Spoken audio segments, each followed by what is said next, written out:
I think we are. There we are. We are live. Hey, everybody. Welcome. I am so excited. I can't share it with you how much excited I am. This is going to be my very first live interview, and I picked one of my very favorite YouTube preppers to do this with. And thank her so much for allowing me to experiment with her and learn how to do this with somebody who is so great. What I did was I intentionally picked somebody far, far better than I am so that you won't notice my mistakes. You'll be focused on her. So we're going to give this a go and see how it goes. Hi, Prepping by Faith. How are you? I'm wonderful, Lee. How are you? You know, I am so excited. We've had the opportunity here in the recent past to have dinner with some friends that we were with in Augsburg, Germany, and Stuttgart, Germany, back in the mid '80s. Oh, wow. So I have not seen him since we left Stuttgart. When did we leave Stuttgart, Helen? '87? Yeah, '87. So last time I saw him, and gosh, it was just so great to get in touch with people you've worked with in the past. That is So just let's say amazing. hi to everybody here. We've got Uncle Al, Linda Boop, Lori. Thank you for modding. Uncle Al, thank you for modding. John H. Let me get back up to the top up here. Gosh, just so many fantastic people. You know, the channel is growing, I and see we've got that. so many phenomenal people. Just it's just crazy. Let me see how high I can get up here. Van City Prepper, one of my other favorites. If I can be successful with you, then I'm going to ask her next. Oh, Nate God. Dampler, Scott Hummer. Let me see who else here. Happy Hickman Homestead, welcome. Hello, everybody. See if there's any other names here. John H, welcome. Hi, how you doing? John H, where are you from? What state?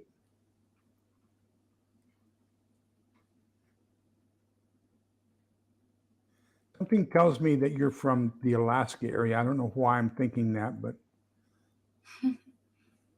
LG, and she's not feeling too well. Thank you so much for being here for whatever you can be, and please, you're one of my favorites too. So please get well. Don't let that bug We'll get be you. praying for you, LG.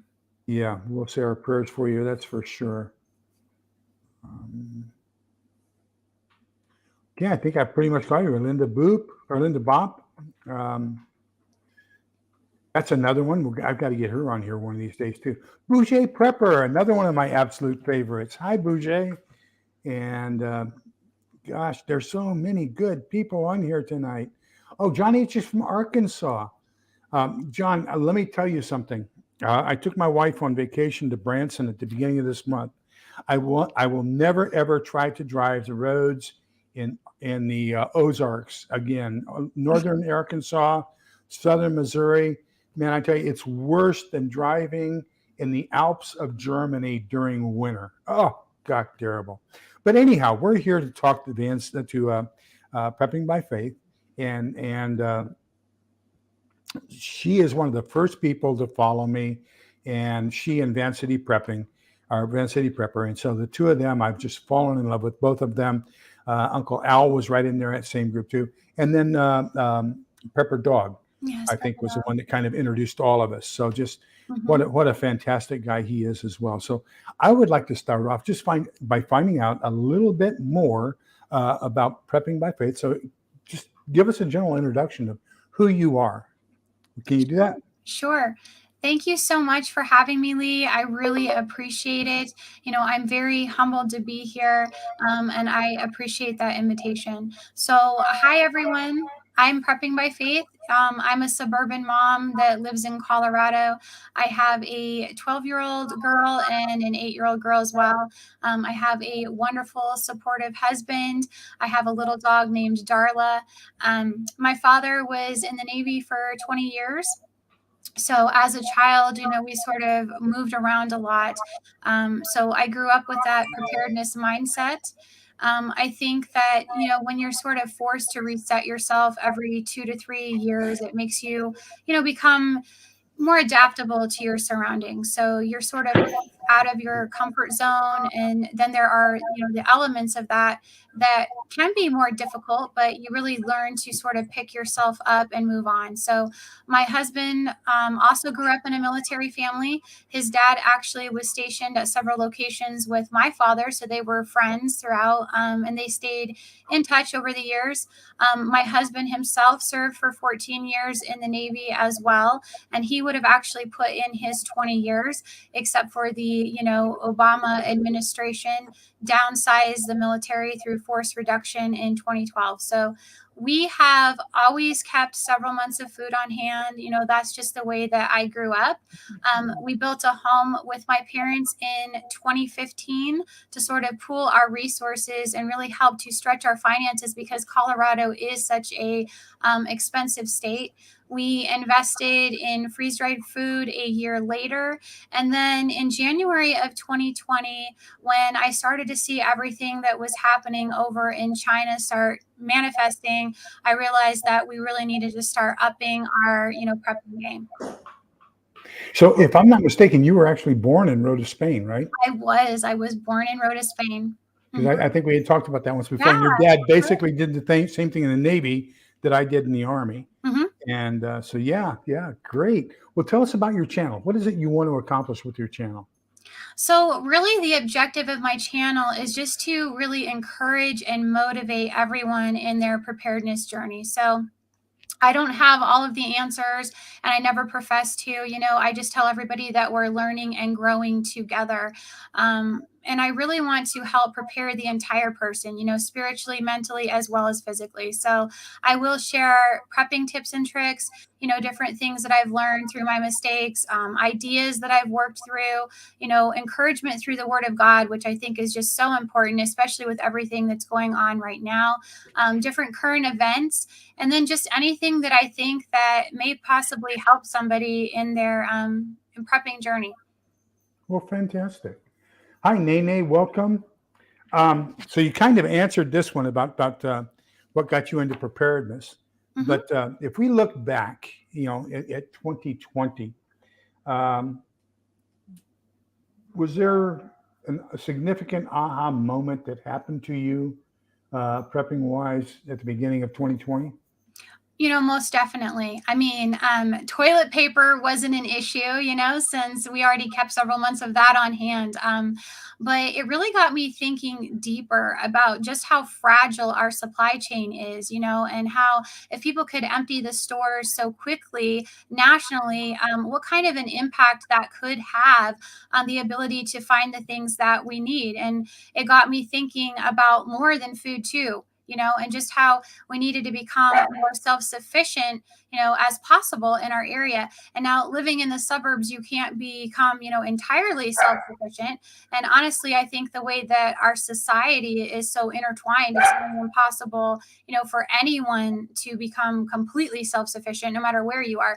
But you can at least work on, better preparing to withstand any storm that comes your way, whether that is a job loss or a natural disaster or, something as large as a global lockdown. Well, I think 2020 kind of caught us all by surprise. I saw vestiges of it, and we have here we have the Belton, the city of Belton, which is halfway between us and Fort Hood, and they had an annual homesteading show, the homesteading preparedness, and so I set up my table there. I was selling freeze-dried food, and this guy came up to my table and he says, "I have some." Old Army, or actually DEA, or no, was anyhow. He had whole palletfuls of these bags. They were pandemic bags. Oh wow! And it had an N95 mask, a bottle of hand sanitizer. I mean, it was a complete pandemic kit. And he said, "Do you want these?" And I thought I was going to get divorced. I said, "Yeah, I'll take 4 cases." and Helen says, "Right, what?" Because they were, like $2,000 a case. Oh, wow. And so I bought those, and gosh, about 3 weeks later, I sold them all out and had to buy 4 more cases. Wow. And I probably sold 16 cases and didn't mark them up that much, just barely marked them up. And just as a public service, that was the only place in town. As a matter of fact, the Round Rock Fire Department bought the last shipment I got in at 4 cases, they bought them all, and I Oh, sold them wow. to them at cost, but because they didn't have any hand sanitizer or gloves or anything else, they couldn't get them. So, Hmm. but anyhow, how were you prepared for the lockdown? We were prepared with, all of the things that we needed. So we never really had to worry about, things like the toilet paper or medicines or food or anything like that. But I think that what I wasn't prepared for was the mental aspect of the lockdown. And I don't think any of us were truly prepared for that part of it. Being told that you needed to stay away from others, seeing how the majority of people really, complied without any pushback, and I wasn't prepared for how most would react. And we sort of get our this idea in our minds, right, about living in a free society and seeing how far our local and state governments went with the overreach and the mandates. I don't think I was prepared for that, and I definitely had no idea, that my children would ever go into something like fully remote learning, right? And I think Yeah, that yeah. is still something that we're dealing with, the aftermath of that situation to this day. So many kids got lost in that shuffle. And there are still a lot of holes in those core foundations that they needed in their reading and their grammar and math and you name it. So I think that is a real travesty. I've heard people say that they were out of school for 1 year and lost 2. Yeah, it's true. And because they have to go back now and review some of this stuff because there's so much of a connection between the previous year and that year that they even want to do away with summer break because retention is gone of what they learned the previous year, and they have to kind of restrike that. So I can imagine how much was lost after a year being gone. Right. I just Um, actually had a conversation with my oldest teachers during the parent teacher conferences. I think it was just this past week.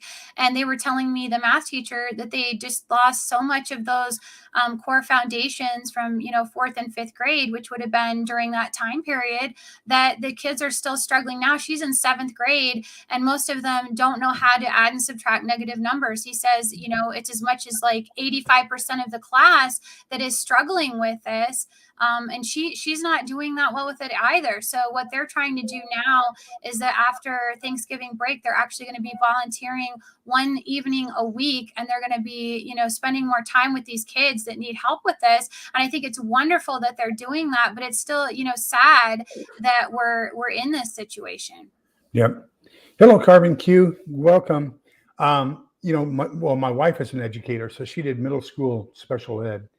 And then I was very active in the system too. I was on the PTA and president of the PTA for a couple of years. And it's just unbelievable, some of this stuff. And what I think my whole idea around education really shifted when something hit me in the head. Like, that's why I look the way I do. My wife hit me with a frying pan, but anyhow, I was away in I think I was in Reading, Pennsylvania, and Allison called me that evening and she said, "Dad, I left my book at school. What is the formula for the slope of a line?" And I thought about it for a minute. I said, "Allison, I had, that's geometry. That's, Right. second year in high school. And for Right. me, that was 1967. Yeah, it was a Come long on, time ago. you're expecting me to think that far back?" She says, Yeah. "Oh, come on, Dad. I know you know it." I said, "Okay, how about y equals mx plus b?" And she goes, "That's it. Thank you." And I go, but I think part of the problem is we forget that children have to be reinforced and helped with what they're studying at Mhm. home. Yeah, And for so sure. the education level of the parent has a All lot different. to do with how the child is going to be brought up. And I think one of the best stories I've ever heard about that was what was the brain surgeon um, who was going to run for presidency? Oh, what's his name? Really quiet guy, really brilliant. And he said his mother's forced him to do their homework even though she couldn't read, and Wow. pretended like she could just so she could force them Mhm. to help each other and to grow out of the situation that they were in. I mean, what a Ben Carson. Thank you, Adam. Thank you. That's it. Yeah. And just, so, how many people have that drive like his mother did to overcome the negativity of where they are in life? Hi, Right. Black Eyed Pea. Okay. So we talked about your key learnings. How about your foundational prepping beliefs? We all kind of have core prepper beliefs. We think that this is going to happen in this sequence. This is going to have value. This isn't. Were there any of your key prepping beliefs that were challenged in 2020? I wouldn't necessarily say that the fundamentals of my prepping beliefs were challenged. I think it was more like an evolution of my preparedness journey. So when I first started out, like, many people, I was heavily focused on just stocking up on the things that I needed, right? So acquiring all of those preps. And as time has gone on, I've become a lot more concerned with trying to develop skills because Mhm. while we can all stock up on what we think we will need, and preps definitely have a place in that, don't get me wrong, we can never be certain exactly how long a crisis is going to last, right? So is it going to last 6 months? Is it going to last a year, 5 years? And when we think about something like the Great Depression that lasted for over a decade, that really gets you to thinking about the fact that you don't have the resources, whether that's enough money or enough space to really, store up stuff like that. So then, that gets you to start thinking about how important it is to really learn, how to grow your own food, how to find an alternative water source, how to stay, warm in the winter and cool in the summer, and, how to repair things that are broken and really make those supplies stretch. So I would say, sort of coming to that understanding is really important, but it's definitely a process, right? So it's not something that you can just change overnight. Prepping is a journey, and it's going to take time to build those skills that you need. So I think there is a fine line there with sort of holding yourself accountable, but then Mhm. at the same time, extending yourself some grace and realizing that, every prepper that you admire is in a different place in their journey. So everyone's journey is different and unique to them. I, And then go ahead, Lee. no, no, please continue because you are so wise. Oh, that's so kind of you. So the other thing that I would say I learned is really just how important community is, and this is where I would say that sort of steps into the modification of my beliefs a little bit, like where that comes in. So when I first started, getting into more aggressive about preparedness, right? I was thinking about how I needed to sort of keep all of this from everyone. I didn't want to be vulnerable. I didn't want to be exposed. I didn't want to be a target. And I think a lot of us, are in that sort of mindset. And I still think that you need to be careful about who you're sharing that information with. But at the same time, you really do need to try to reach out and build some semblance of a local community because we do need each other. None of us are going to be, well versed in every skill. It's just not humanly possible. So there are strength in numbers and diversity in skills because we all have different gifts and talents, and that is something that I bring up frequently on my channel, is the notion that we all have different gifts and talents, and we naturally gravitate towards different things that we're better at or we're more interested in. And that's just the way that we were made. So learning the basics of certain things and then taking the time to further develop the ones that you're more interested in is going to be a good idea. But really trying to connect with like-minded people in your area, I think is going to be crucial if we were ever to witness a major SHTF situation, like a full economic collapse or an EMP or something of that magnitude. Yeah, and I think trying to put it in a couple of words, we need to know a little about a lot Yes. and a lot about a couple. Right. And yeah, so yeah, I absolutely agree with you. There's so many things that we have to grow ourselves in. Um, so you've kind of modified your beliefs in your thinking about other people.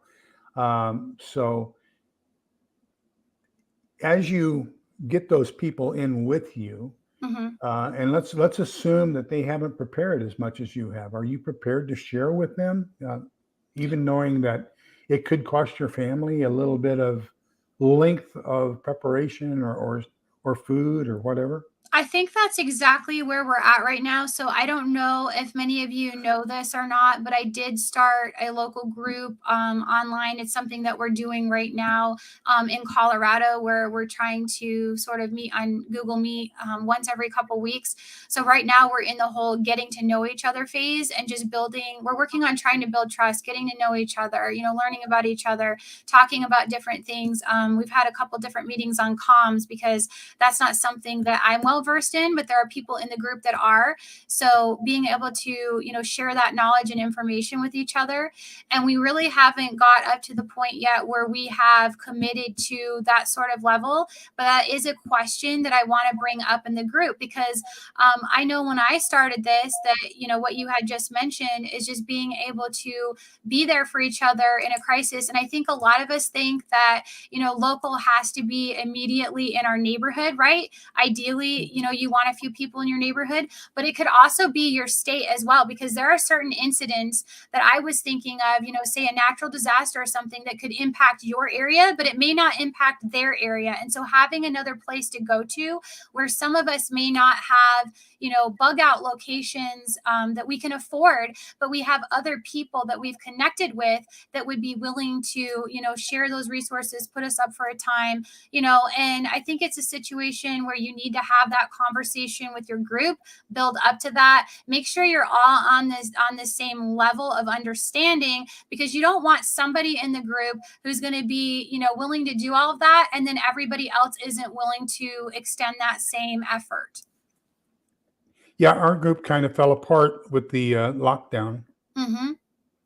But one of the problems that I had, and I kept raising it at our meetings, was that we should think of ourselves more as disciples, and then go to that group to learn the skills and how to do things like communications and things like that, like you're talking about, Right. and then take those down to our local communities, because the guy who lives in San Antonio is not going to do me any good Right. at all when Right. whatever happens. Mm-hmm.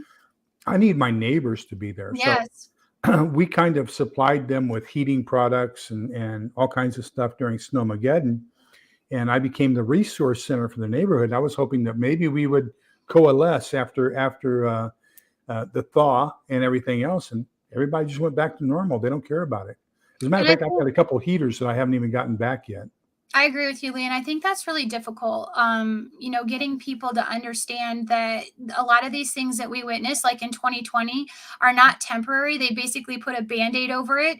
And we're hobbled right now, and it's going to just steadily continue to decline. And I don't think most people, it's not even that they're not capable of understanding that. I think it's that they don't want to understand that. I They agree. put I on their agree. blinders, they have their tunnel vision, and it's their coping mechanism so that they can just keep sort of moving along, and they just don't want to face facts. No, you are absolutely right. I think it's all up here more so than anything else. Um, so this is a tough one. Okay, in all your preparedness stuff, have you made a boo boo?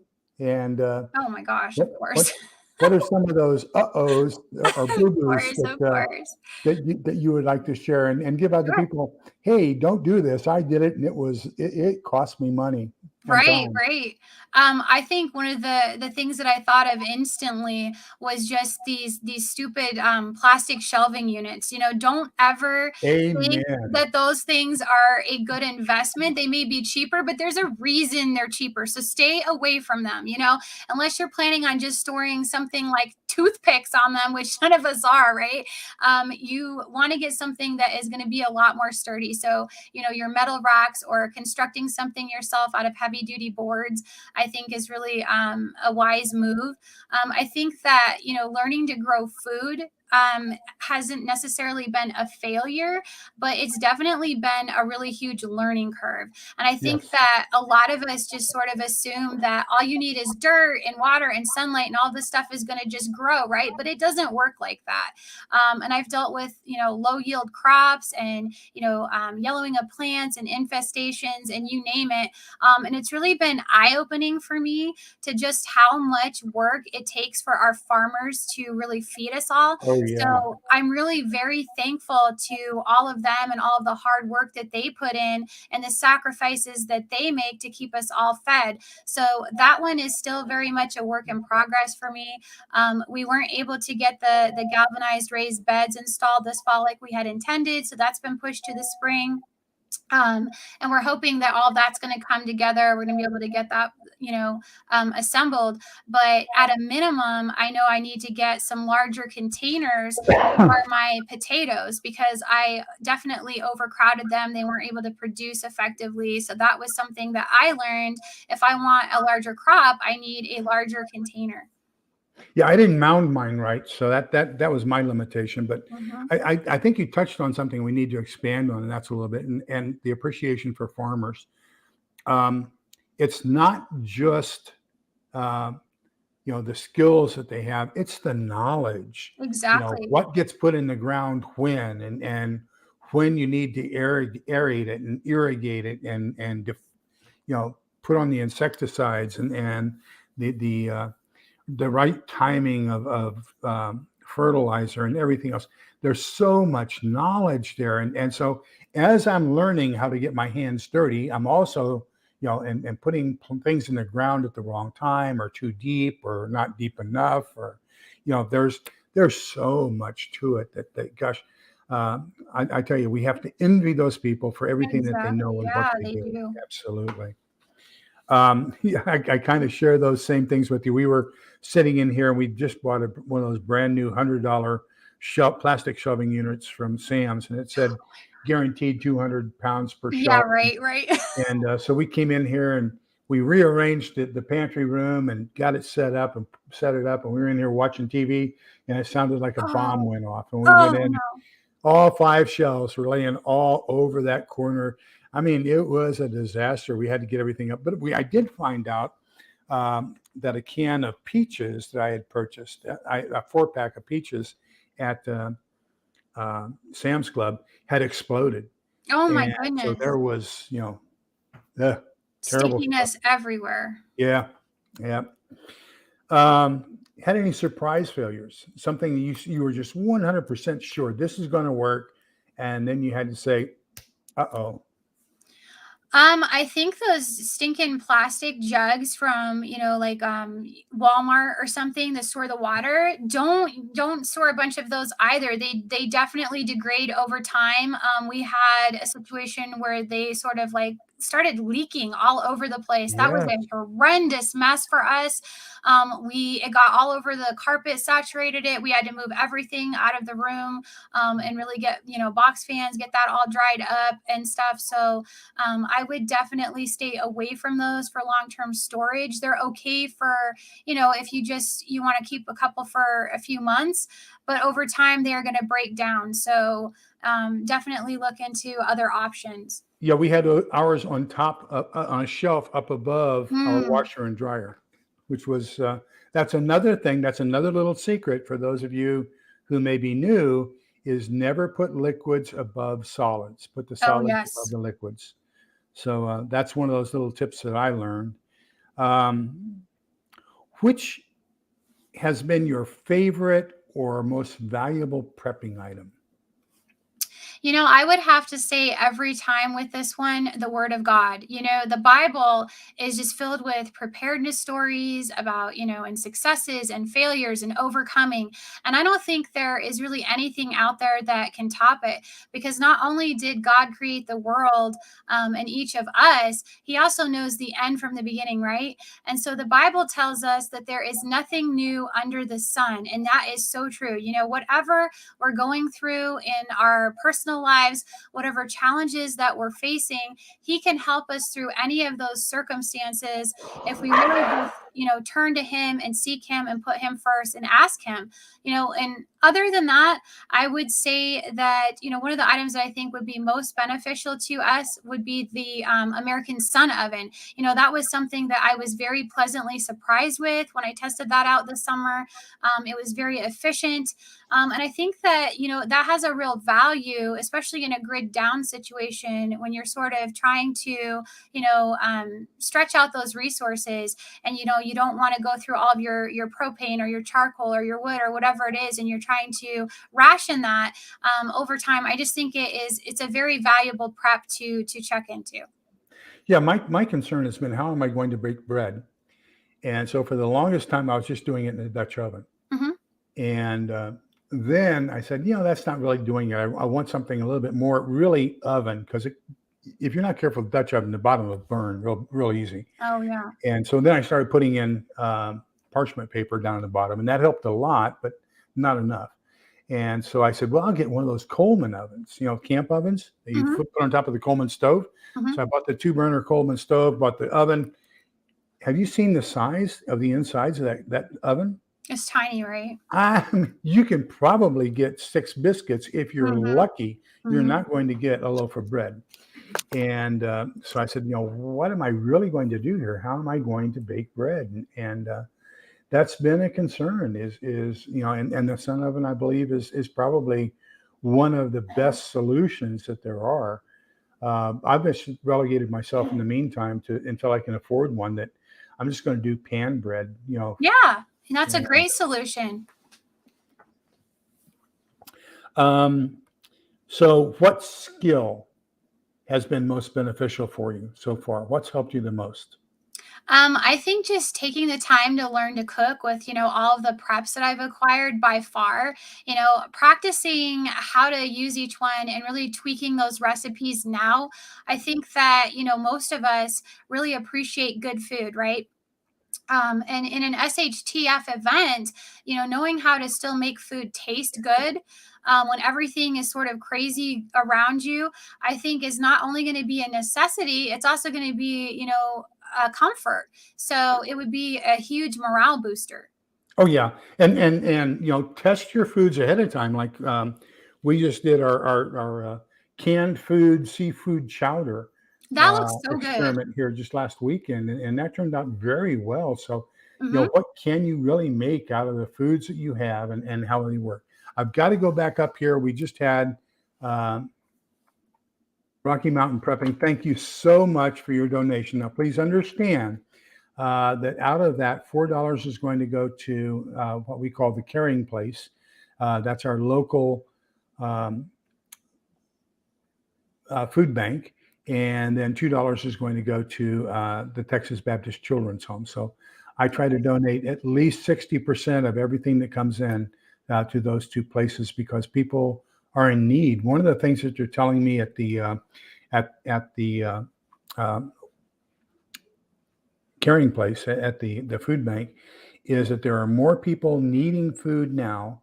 The price of food has gone up, and the number of people who are having such a hard time means that the number of people who have free money available to donate has gone down. Hmm. So they're trying to do a lot more with a lot less, and the budget just isn't matching. So thank you very much for that. I greatly appreciate it.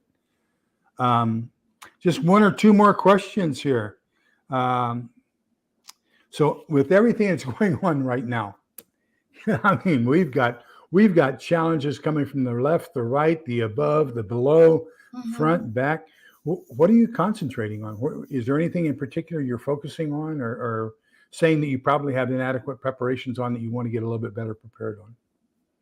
My answer to this is probably going to be a little bit different than most people are going to be expecting, right? So, I actually recently went through a period of time where I got pretty depressed, with everything that has been going on, sort of just overwhelmed with all of the negativity, and then, all of the personal attacks that were taking place on YouTube. So, I took a week away from YouTube, and I, tried to And we spend. missed you. Thank you. And I really just, tried to spend some time with my girls because it was their fall break, and, some time alone with God. And I think that what I really learned from that week away is that we can turn anything in our lives into an idol, even prepping. And if we all become so focused on the negative and prepping as fast and as hard as we can, then we forget to enjoy life, and I felt like I had really lost my joy. So, in order to sort of turn that around, God has to be put first place, and then our families, and then everything else. So, for me, my priorities had really gotten skewed. And I was also expecting a great deal from myself. I had raised the bar so high that I had just made it, sort of unattainable anymore. So, I would just really encourage everyone to really find that balance in your life, Amen. especially if you come to a place where you sort of feel like you've, met a lot of your goals, you've acquired a lot of your preps, you're working on those skills, it's still okay to enjoy everyday life. And it's okay, to go ahead and budget going out to a meal once in a while with your family. It's okay to enjoy doing some Right. non-prepping activities, whatever it is that, makes you happy, that you enjoy doing, whether that's, watching a movie or just going for a walk. And I think that in the preparedness community, that we are all just so focused on doing everything that we think needs to be done, right? That it can become more of a chore and less like something that we enjoy doing. So, we all only get one life. So make it count, make the memories, find time to enjoy the small moments, and spend time with, the ones that you love, and really be intentional every day about trying to find balance in your life. So, it should never be an all or nothing approach. And also, don't allow anything that someone says to you to sort of seep into your soul and start defining who you are. Remember what the Lord says about you, who you were created to be, and really take the time to meditate on his word. And there is a reason, I think, that Paul told us in Romans 12:2, therefore I urge you, brothers, in view of God's mercy, to offer your bodies as living sacrifices, holy and pleasing to God. This is your spiritual act of worship. Do not conform any longer to the pattern of this world, but be transformed by the renewing of your mind. And we have to spend time in the word in order to renew our minds. And there was a reason that the Lord told us to dwell on the things, whatsoever is true, whatsoever is honest, whatsoever is just, pure, lovely, and of good report. We need to put those things at the forefront of our minds more than all this negativity. It's important to stay aware of what's going on, but do not allow it to consume you and dominate your life. Amen. And I need to point out that Van City just gave us a sticker, super sticker too, and she's just wonderful. So, and then welcome to the roaming prepper, Pete. It's always good to see you as well, and I've got to get you in here and interview you. But there's a cadre I have found of people that I follow, you and several others in this core group that we all kind of stick together. And I think the reason we do, we are as cohesive as we are, is because we focus on the positive rather than Yes, on the negative. We don't focus on what are the problems, we focus on what are the solutions. exactly. And it's a very supportive community. I can't, it's just unbelievable how well we support each other emotionally with phone calls, emails. Somebody we can go to when those trolls hit us. Right. That there's an escape for that. So absolutely, I think that we have to be the champions of a positive outlook, and I think Mhm. that I think we're all going to grow together as far as our reach. I know that the negative, the Chicken Little Sky is Falling channels have the most views and the most number of subscribers. I'm readjusting this new titanium hip, um, and I know that that's what goes. But I really have a feeling that those of us who are a little bit more positive and a little bit more um, really concerned about the mental health Mhm. and the spiritual health of the people who follow us, I just have a feeling we're going to have a greater impact, a more positive impact. And thank you for being one of the key elements of that, and just the messages that you do. One of these days, I'm going to take a vacation, go to Colorado. I'm going to I have love my it. little, I'm going to have my little, what is this, MacBook Pro, Uh-huh. and take it with you. And you're going to teach me how to edit Sure. half as wonderfully as you do. I tell you, you've got some of the best editing I've seen, and just such So a kind. calm, demeaning voice as you get your message across with such beautiful pictures. It's just unbelievable. And there's another one of my favorites, Texas Redleg. Welcome, Texas Redleg. Always good to see you. Okay, so if something happened tomorrow, your advice for what happened if something happens overnight, what would be your advice? Well, the first thing I would tell you is to pray, draw nearer to God. I think we need to have Him, like I said, first and foremost in our life. If something were to happen tomorrow, the first thing you need to do is make sure you know where your soul is going to spend eternity. So I would say definitely focus on that. Most of us in the preparedness community, I think we know enough by now. We are acquiring a lot of the things we need. We have a lot of the skills we need. Do not panic. Take authority over the spirit of fear, because that is going to be the first thing that comes against you in that situation. And you need to have a clear mind to make those appropriate judgment calls. The other thing I would suggest you guys do, if you haven't done so yet, is to create a binder for yourselves with a Yeah. plan of action for your families.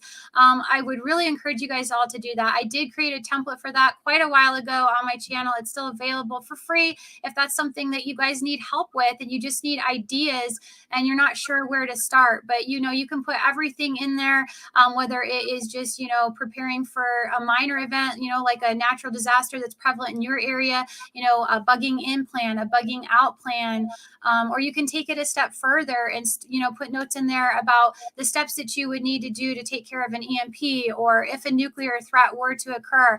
Having sheets in there that delegate the different tasks to each family member, including your children, because they need to be included in this as well, and just keep it age appropriate. But having a sheet for each family member that you can just pull out of there so that everybody can quickly get done, I think is going to be really, really key to being successful in an event. And you can also do simple little things like, I take 5x8 cards Mhm. and cut those up. And so you've got your plans, what are my first plans that you're going to do in your wallet, in your purse, whatever the case might be. These are some of the first things that we have to do depending upon the situation. So great idea. Okay, we're going to go out here and let's see if we can find some good questions out here. Gosh, we've got so many great people here tonight. Thank you all for joining. I'm so glad. I probably couldn't do this on my own. It has to be the value of the guest. Oh my goodness. So let's get up here and see if I've missed any questions or missed anything that don't join the conversation, I guess. Kill It and Grill It has joined us. Thank you so much for that. Thank you. Can I get one or two of the moderators to put Prepping by Faith's channel up there too? And let's go with the Roaming Prepper. He's a great site. Uncle Al's there. We need to get his out. If you are a content creator and in the chat tonight, do me a favor and give a shout out to one of my moderators, and let's get your channel up there, because one of the things I've been trying to do, and it's kind of fallen apart, but there was a couple months there where I was doing the first and third Saturday of the month. We were just trying to say, how can we support each other, and let's all follow each other. Let's start following each other's channels. So if I don't follow you, please do me a favor. Let's get your if I can get the moderators to put your link up there, and then that way I can follow you, and we can get that started again. So we're getting people to grow.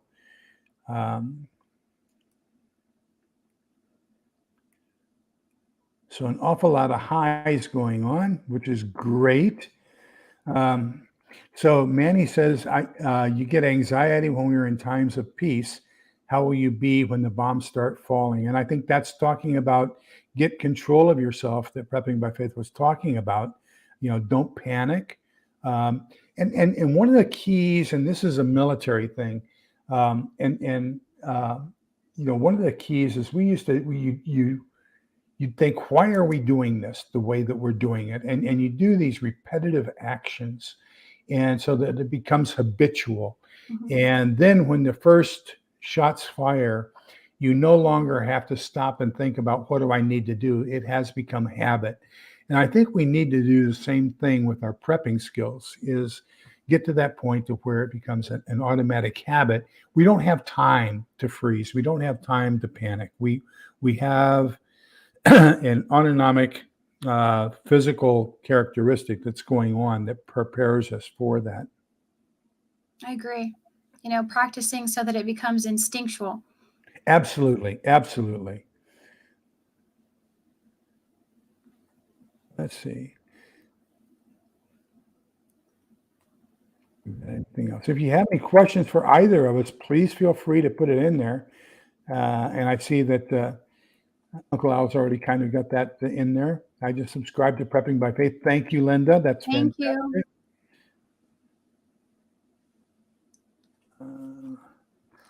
So Manny says he has a music channel, not a prepping channel. I won't like his head, the music. I won't like his music. My head will start spinning. We don't want that. But you know what, Manny? Maybe I might not listen to it, but if we all subscribe to it, it gives you subscribers, and subscribers count in YouTube. And so do minutes watched, but we can subscribe to you and get your subscription count up. So let's at least do that for you. You're supporting us. We owe it to you to support you back. Let me see here. Yeah, Texas Redleg is talking about upping your security game. And, he and I were on with the Roaming Prepper here a little while ago and talking about defenses and protection and everything else. I know some of you may be in areas where you can't have the bang bangs, but there are other things you can do that are just as effective. And so that was a very good discussion we had. There are some other barrier type things you can do to your home. And I think you were talking about that, Prepping by Faith, about putting in the 6-inch screws in your door frame and all that kinds of stuff. So, there are a lot of things that you can do to up your security. And one of the biggest things you can do is keep your head on a swivel. And solar lighting. Solar lighting is so cheap and affordable. There's so many good ones out there, and if you guys haven't thought about it as well, making sure that you have spares of things like that put up inside of some sort of a Faraday cage in case something, there were to be an EMP, because those would be destroyed in something like that. And you're going to want backups. And we always talk about, having backups to our backups. Yes, absolutely true. So the Trite room, the prepping expression is 2 is 1 and 1 is none. So yeah, make sure you have a backup. And John 12:24, shalom. I'm seeing some questions. Virginia Bushcrafter, welcome. Wow. Did you see the questions that have popped up? I don't know if you saw them. Oh, no. So it looks like Roaming Prepper started us off with one. Okay. He said, I may be late. Your thoughts on the new 10 commandments and the leaders that agree with it. Did you hear about that? No. So that is actually something, Pete, amazingly that you brought that up, because I actually have a video coming out on that in the morning. And so looking at that whole thing, I was absolutely appalled by it. The fact that all of these, leaders are sort of meeting at Mount Sinai and they're talking about creating these new 10 commandments for climate change initiatives is what they're talking about. And it's all these different religious leaders that are coming together.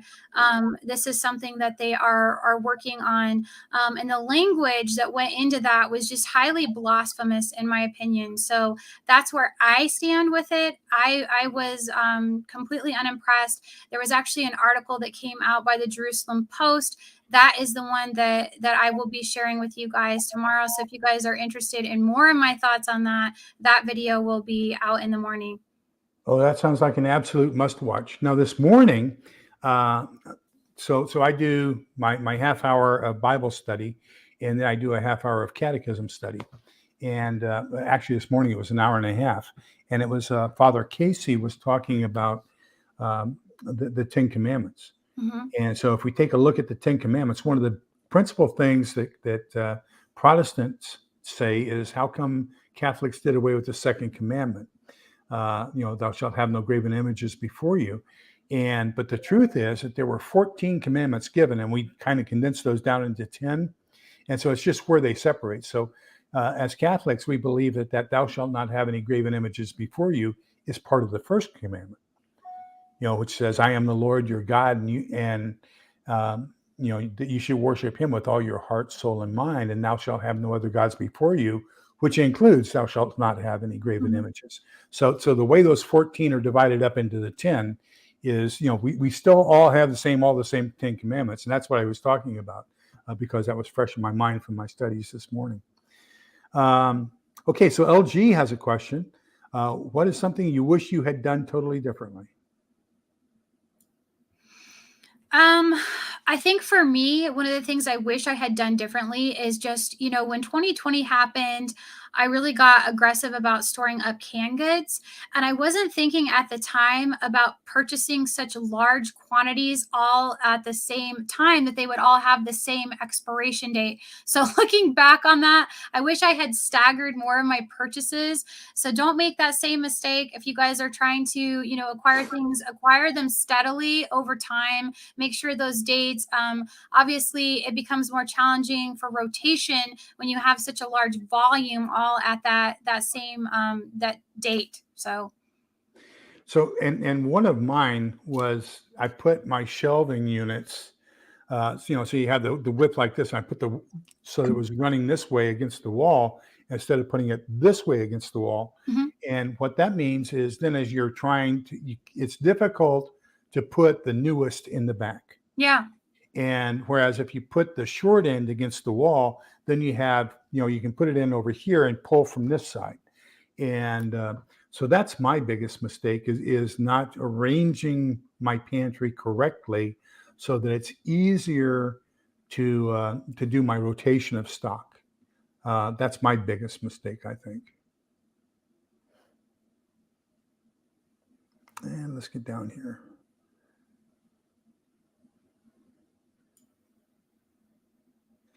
After air show disasters, after school shootings, how many days will people grieve for the USA when I'm assuming Tracy's asking about when it falls. I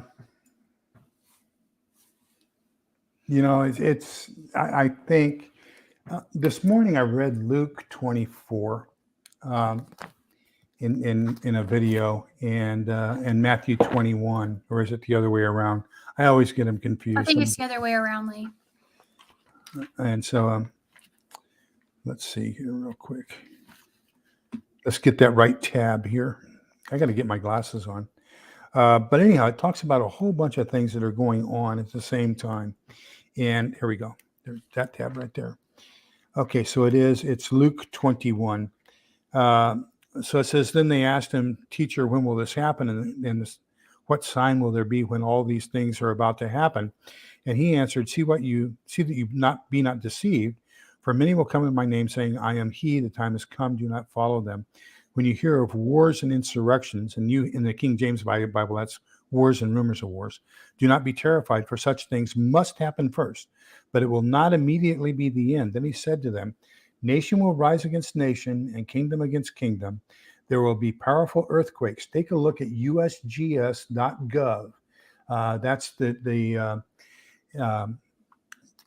Geodetic Society and our Geological Society. And so that's all the earthquakes that happened worldwide. Tonga, Peru, that whole South Pacific plate is just shifting like you would not believe. They had another 6 point off the shore of Fukushima, Japan. I mean, we're having a lot of earthquakes. Now, my go-to expert on that is somebody by the name of Van City Prepping. So for those of you who don't know, That's her doctorate is in stuff like that. So if you ever want to know what's going on around the earth, Van City Prepping is the person to ask those questions to. And then there are going to be famines, and we're talking about possible food shortages right now, and plagues. We just got through with one, but it looks like we may have another one coming on. Our hospital system here in the greater Austin area, if you have the flu until it gets to the point to where you're nearly dead, they can't take you in. There's not enough hospital space. And my daughter was talking, and they said, well, we would love to induce you this evening, for her third child. And they said, but we can't. There aren't enough hospitals. There are so many deliveries anticipated this week that we don't have enough hospitals to induce labor. We have to wait until the natural delivery. And so when you take a look at the plagues, one of those plagues is we are short of health care. And then you talk about healthcare shortage items, it's getting crazy. But the reason I read this is because if you pay attention, you can mentally prepare yourself and say, we've been told these things are going to happen. And so once you understand we've been told these things are happen, now you can adjust your mind to the fact that, yeah, they're going to happen. And it's time for me to up my preps in order to meet that and be psychologically stable in order to deal with it when it happens. Well, and the rivers are also all drying up, Lee, too. I mean, including the Euphrates. I mean, and that has never happened that I'm aware of. The Euphrates River looking like it has. So, that is got some biblical connotation there as well. Well, and it's the same thing, the Mississippi. Yes, the Mississippi is horrendous. I understand that it used to be 6 lanes, basically, of barges, 3 going up and 3 coming down, and now it's just 1 each way in the middle. Yeah. Thank you, Uncle Lau. We got our 10-minute warning. We're actually down to about 4 minutes left. So let me ask you one thing. What is one final? Because I'm going to give you a fast one here. You're going to have rapid questions, just like prepping with Sarge does. I don't do well with those. Okay, but anyhow, what is one key thing that you would like to leave as the most important thought that you want to share this evening? You know what, guys, like I said, just try to put God first, prayer, get things prioritized in the right way, so that way you can be, successful with everything in life, not just prepping. God comes first, then family, then everything else, right? So we have to get our priorities in order, and understanding that, God is there to help us, but he's also, not a genie in a bottle. So you need to be developing a relationship with Jesus. That is what we need to do. It's not just about religion. It's not just about calling on him when we need something. We need that relationship with him. So I would encourage all of you guys to do that, and just try not to let all of this stuff consume you. Everything that you are reading, everything that you are listening to, be cognizant of the fact that we need to be aware of these things, but don't let it start, making you get too upset about everything that's going on. And remember that, he is there to help you, and reach out to others in the community too. If you ever feel like you're coming to a point where you're just not handling something in your life, we all have our emails posted. I am there for several people in the community that have reached out to me that just need encouragement, that just need help. If you just need prayer, if you just need, some scriptures to stand on, because, we are all there for each other. I think that is so important. I know there's some people out there that don't believe in community. They've made it very clear that, they're sort of against that. They're anti that. But I think that is a huge mistake. We all realize that we are an online community and that we're not going to be able to necessarily reach you in a local crisis, but we still are available now. And while we have the ability to reach you through the internet, we are here. And I want you guys to understand that you are not alone. You have people that you can connect with. Fantastic. Okay, you ready for quick fire? favorite Bible verse? I would have to say the scripture in 2 Timothy 1:7, just maintaining, God has not given us the spirit of fear, but of power and of love and of a sound mind. I think that is just so important, especially with what I just talked about. Yep. Favorite knife? I don't really have a favorite knife per se. I did get one of those Kershaw knives. I think that it seems like a really solid little knife. I know Prepping with Sarge had actually recommended one. I keep one in my purse. I do have another knife. I usually, those are something that I just pick up on Amazon. I look at reviews. I find something that I think is going to be solid, going to do the task, and just go with it. Okay, favorite apocalyptic meal? I would have to say the picadillo that I make. That is something that I've actually shared on my Ooh, channel. It is really easy. It uses all, pretty much pantry ingredients. You don't have to worry about, putting something in there that's fresh. You can, but you can use dehydrated things and canned things, and your saffron rice. It's an easy meal to put together, and it's tasty. favorite prepping movie? Jeez, favorite prepping movie. I don't know if I really necessarily have a favorite prepping movie, to be honest Okay, with you. favorite prepping book?